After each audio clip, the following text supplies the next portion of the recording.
Well, good morning. Is that fun? Should, should we do that again sometime? Or is that like, let's never do that ever again? So like, if you're like, I never want to do that ever again, let me see some hands. If you're like, I could take it maybe in the middle. If you're like, that was really fun, do it again. Oh, well, cool. We will do that again then sometime. I don't remember when it happened. I don't know if it was an instant in my life or if it was something that happened over a long period of time. But at some point in my life, and it may be true of yours too, I learned that it's not always safe to let what's inside show on the outside. I learned that sometimes when I'm excited about something, I should keep it to myself because people might mock you for being excited about it. I learned, especially from my mother, and I think my kids are learning this from me, I learned that if I was angry about what was happening, I should not let it be expressed, but should keep my eyes low and my spirit humble. Somewhere along the line, I disconnected my inner life from my external expression. I think we've all done this at some point. I remember a distinct moment with Ewan where someone was saying something to Ewan that was like praising him. And I watched his face light up. And he got all excited and animated. And I looked at Monica and I said, do you know the sad thing is? That's how I feel on the inside when people say nice things to me. But instead I go, oh, thank you. And I rob people of being able to see the joy that comes when they say something that's positive to me. Fast forward a little bit, I remember dating a Christian girl in high school. And I didn't really know what this Christianity thing was. I'd grown up in a very traditional church and a nominal Christian family.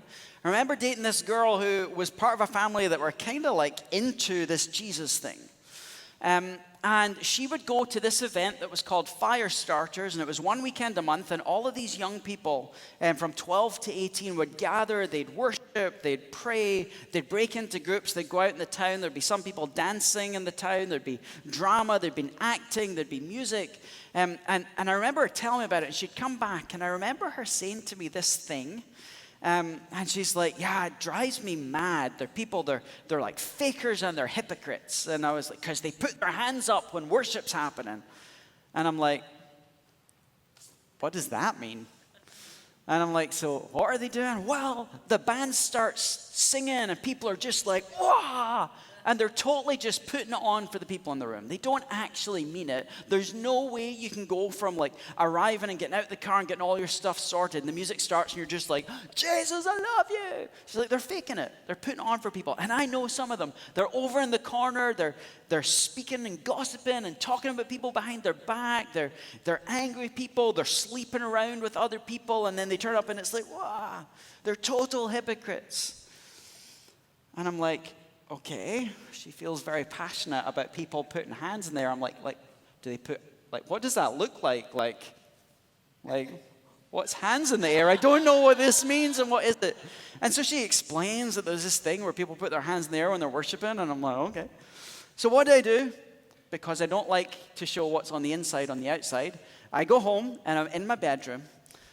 And I'm reading my Bible and going, okay, there's some stuff in here about people putting their hands in the air.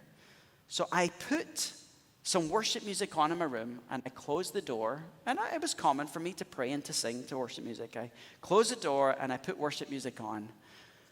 And I'm like, in the room, knowing that my girlfriend is going to frown upon this. And I'm like, I'm going to put my hands in the air. And I'm like, no, can't do it.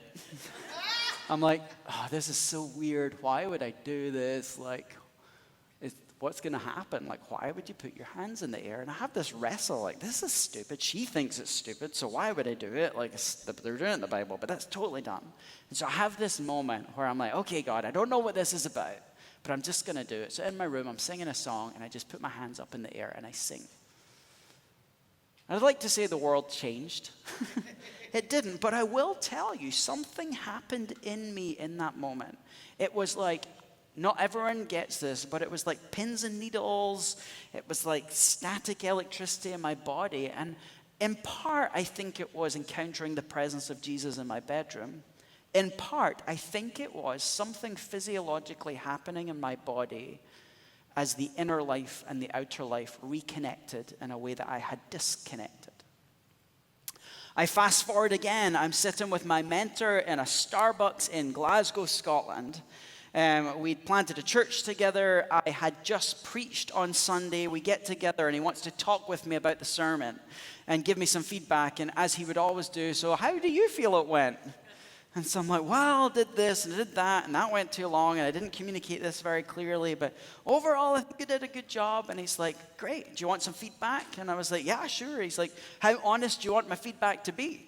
I was like, I want the brutal, honest truth. Like, I'm not going to grow without it. And he's like, it was the most boring sermon I have ever heard in my life. And I'm like, and he goes, and I don't understand it, because we sit over coffee talking about what God is doing in your life, and you're animated and you're excited and you're enthusiastic and your eyes light up, and then you get up there to preach, and it's not the first time it's happened. It just all shuts down, and you talk in this monotone voice, and you're very stationary, and there's no animation, there's no, and you communicate everything like you're a professor in a math lecture running through stuff he's been teaching for 40 years. And he said, I don't understand it, but it seems to me like you deliberately put a lid on your passion for the sake of propriety. In order to look the way you think is the right way, you put a lid on your passion. And then my journey with him as a communicator and as a pastor and as a human being was one of helping educate me on how to reconnect my inner life with my outer expression, especially when it came to standing up here. I'm hoping it's changed. I'm hoping I'm not quite as boring and unanimated. I think some of you want me to stay a little more still. I know Carl in the back wants me to be a little more stationary than I am. Sometimes there's a little too much energy now. I think for many of us, as we get older, we learn how to hide what we feel. The world hurts us in various ways, and so we shut it down. I think countering this is one of the reasons Jesus says what he does about being like little children. So Matthew 18, he called a little child to him, placed the child among them, and he said, truly I tell you, unless you change and become like little children, you'll never enter the kingdom of heaven. Therefore, whoever takes the lowly position of this child is the greatest in the kingdom of heaven. I wonder if part of what Jesus is talking about at this moment, kids are free in their expression. We see it on Sunday during worship. If you have kids in here during worship, they are free to run.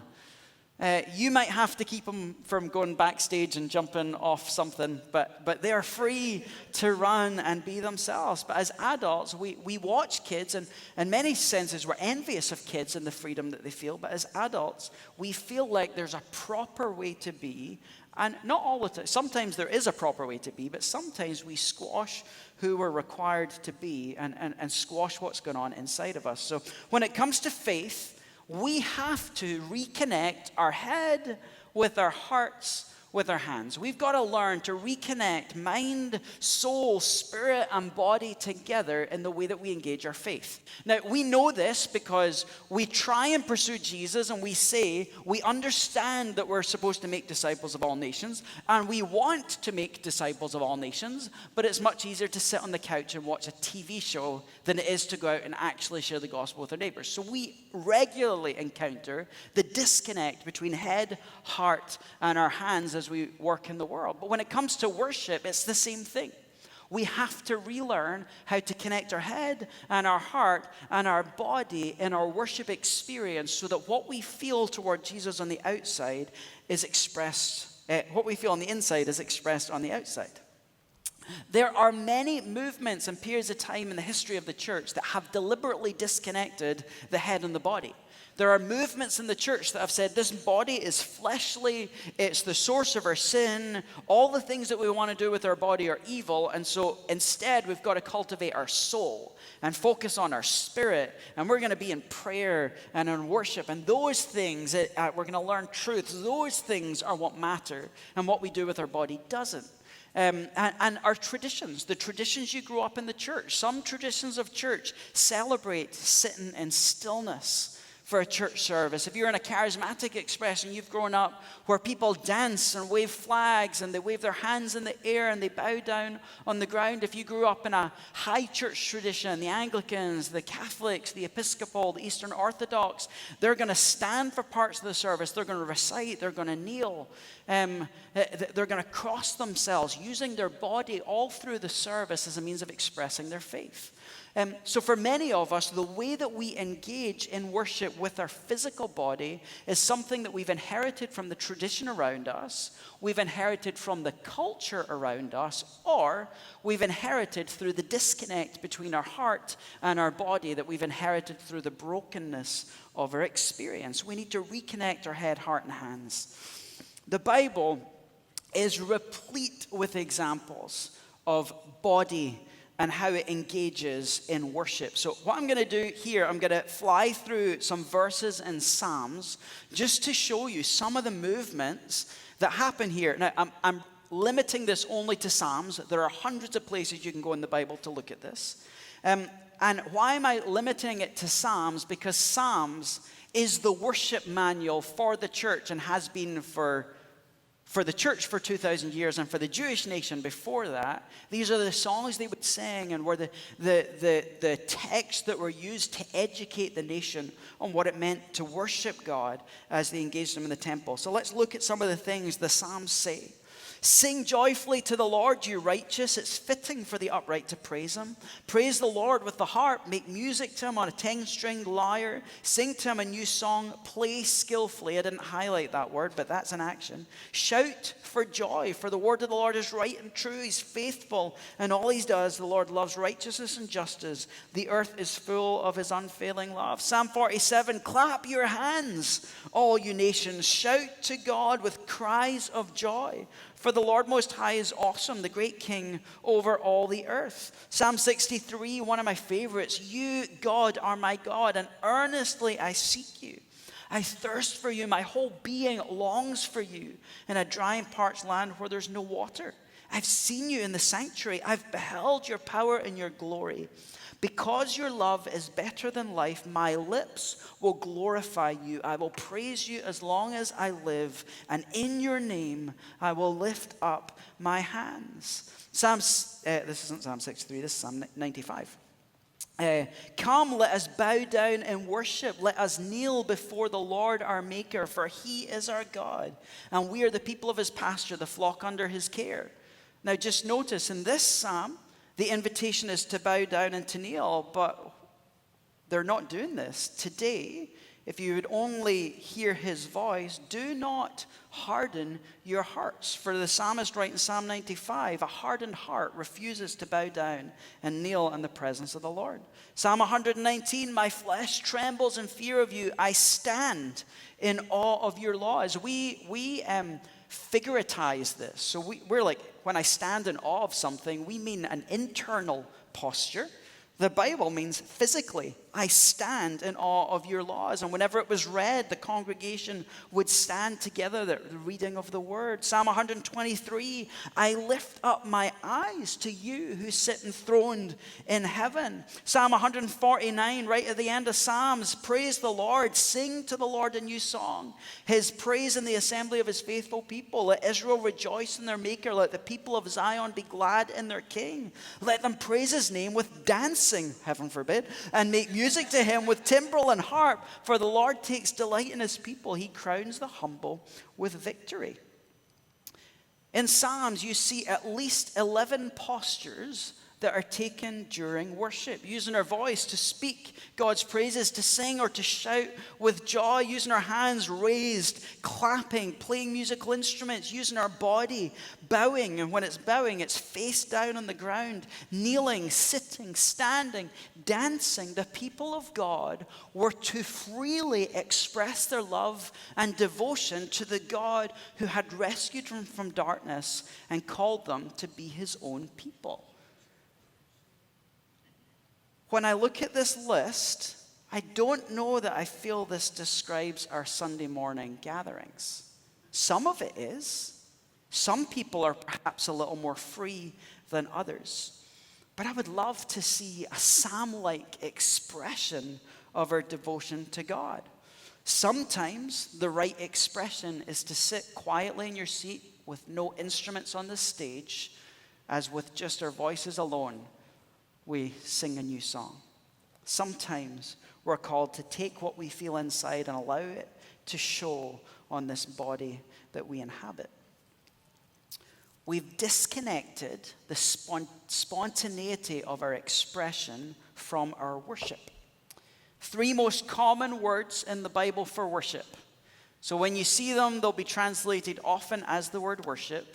And I want to show you these because I want you to see that we have spiritualized the word worship and we've disconnected it from the actions that we just saw. So first of all, the word avad is the word that's used for labor or work. So this is when you go out into the world for 7 days you will work. And for 6 days you will work, and on the 7th day you'll rest. It's that kind of work. So it's using your body to do work in the world, but it's also used to describe how they work in the temple and how we serve the Lord with our bodies as we go in the world. So the word avad is probably the clearer one: to work, to labor, to serve, to minister, to worship. The next one, shachah. There's 2 words that are connected, shachah and chavah. And this is one of the most common. I think this is like 160 times it's used in the Old Testament. And what does this word mean? When you see it, you're going to see it either translated the word worship, or you're going to see it translated as bow down. The word literally means to sink down and prostrate. The most common word is this expression. Prostrate, reflexive, homage to royalty or to God, to bow yourself down, to crouch, to fall down flat, to humbly beseech, to make obeisance, to do reverence, to stoop, to worship. Those are the Old Testament Hebrew words. If you jump to the New Testament, the most common word is proskuneo.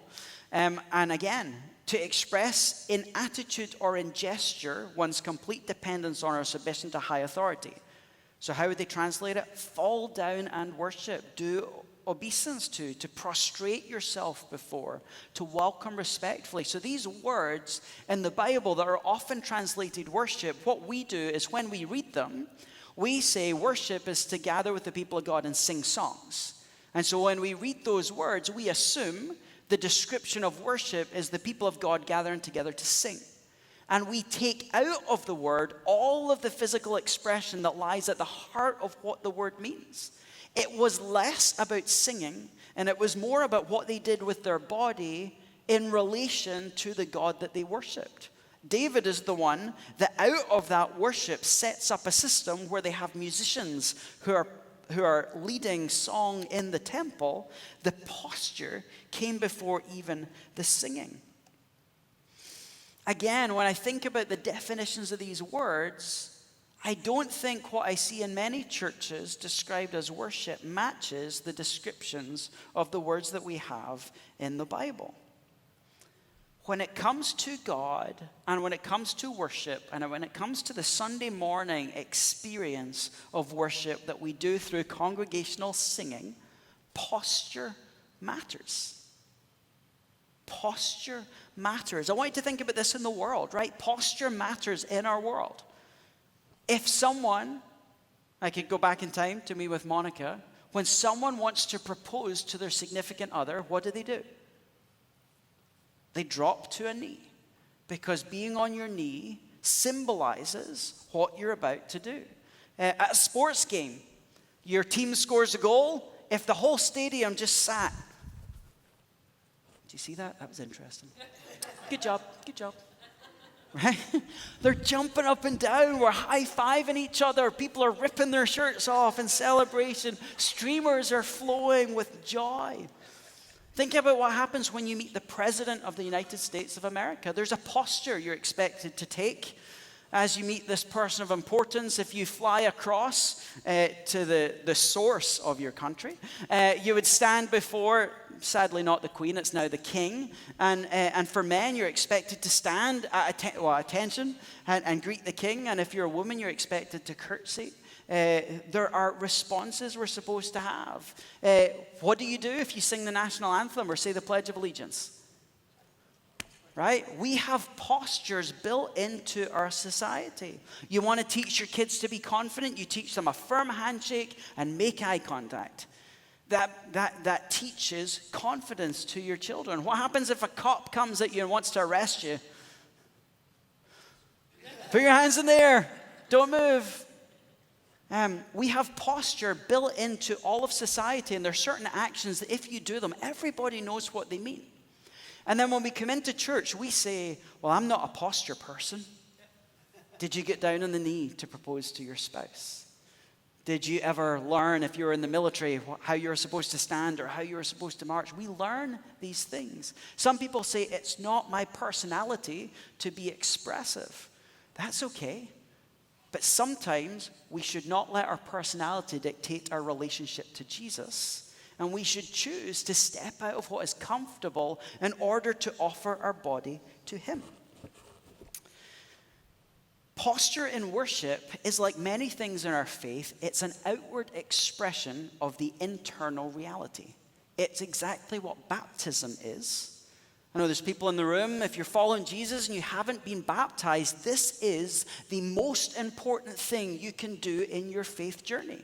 Baptism is to say, I'm going to take my physical body and I'm going to reenact the death and resurrection of Jesus and publicly confess that I'm about him. Baptism is saying, with my body, I'm drawing a line in the sand that everybody can see. I'm no longer hiding from him. I'm no longer hiding from the world. I'm not going to allow my fear of people and judgment to get in the way, but with boldness, I'm going to allow my body to express my devotion to Jesus. Sunday morning worship, the church is a training ground for what happens in the rest of the week. Sunday morning is an opportunity to train yourself to reconnect your inside and your outside. If you come into church on a Sunday, and these are things that you're allowed to do, right? Sometimes we come in and we don't feel like we feel a little down, a little low. It's been a tough week, and the first song's like happy clappy, and you're just like, I'm not there. I'm just not there this morning. You have full permission here to sit in your seat and talk to Jesus about my week's been hard and this song is hard for me to sing. So I'm going to let all the other people in the room sing it for me. And I'm just going to sit here in your presence. But sometimes Sunday morning is the time to say, I have allowed being down to dictate how I function for too long.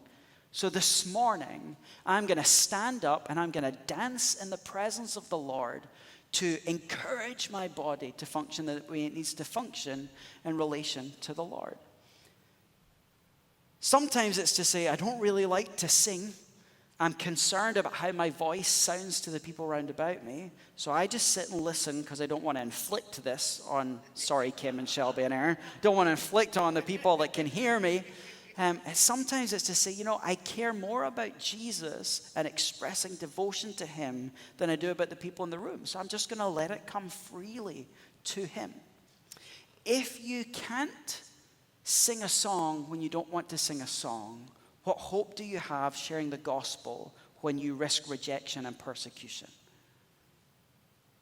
If you can't put your hands in the air because the song says, I stand with my hands in the air, because something inside says that's wrong, or I'm better than everybody else, or that's stupid, that's not my tradition, it's not my personality. What hope do you have when God says, forgive that person all their wrongdoings, empty half of your savings account and give it to these people for the work of the kingdom? What hope do we have to do those things if on a Sunday morning we can't practice reconnecting what's inside with what's going on outside.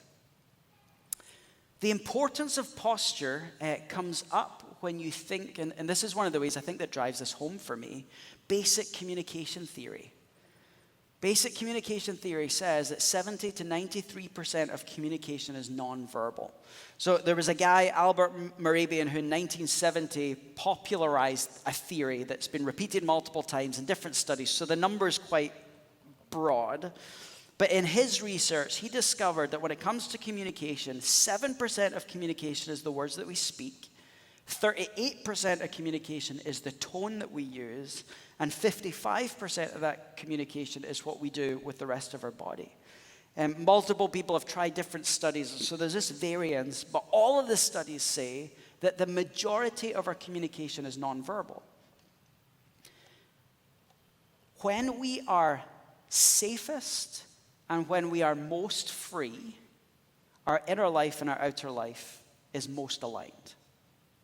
When you're with a friend who is the safest person and you feel the most free to be yourself, you're most free to allow all the nonverbals to match the verbals. How are you today, Scott? Oh, I'm fine. How are you, Becca? But if I'm safe and free, how are you, Scott? I'm having a hard time. Life is tough right now. Lots of transitions going on. Pressing on. Well, you look like it's really weighing on you. Oh, it is. I hadn't realized how much. When you're freest and safest, our inner and our outer match.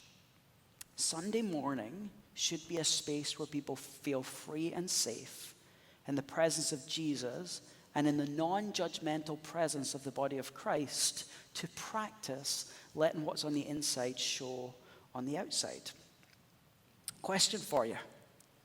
If a non-believer was to walk in the door today, someone that doesn't know Jesus, that isn't pursuing him, maybe they're a little curious, they walked in the door today and their only experience of church was watching you during worship, what would it tell them about the God that we worship and about the level of your devotion toward him? Would it show someone that is sold out to him? Would it show someone that doesn't want to participate with him? Would it show someone that's content and still and rested in a world that's full of anxiety? Would it show someone that's so amped up that Jesus can't even get a word in edgeways because we're just too Energizer Bunny? If non-believers walked in the room today and watched you worship, what would they deduce about Jesus and about your devotion to him? A couple of things as I wrap this up. Yesterday, I gathered with some people at Bagley Park.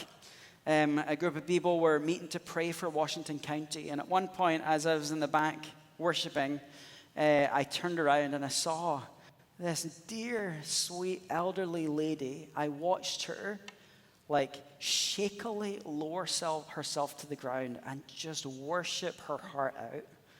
And then I saw the looks of panic and desperation as she looked for help to get back up off her knees later on. But I was so struck because sometimes we say, well, those kind of postures are for the young people.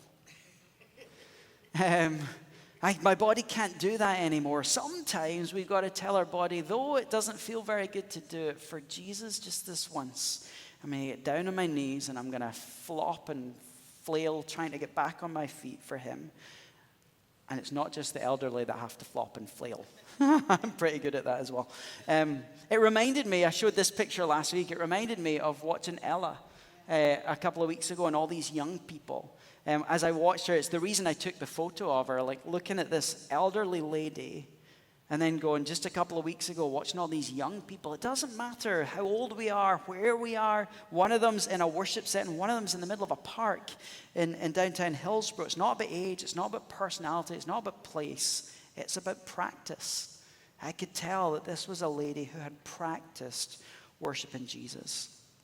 One final scripture that I want to reflect on. I'm going to read it and just draw one thing for you to think about from it. This is 2 Samuel chapter 6.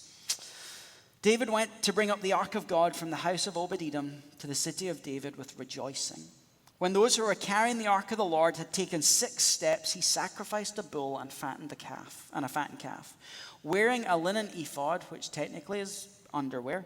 David was dancing before the Lord with all his might while he and all Israel were bringing up the ark of the Lord with shouts and the sounds of trumpets. As the ark of the Lord was entering the city of David, Michal, daughter of Saul, watched from the window.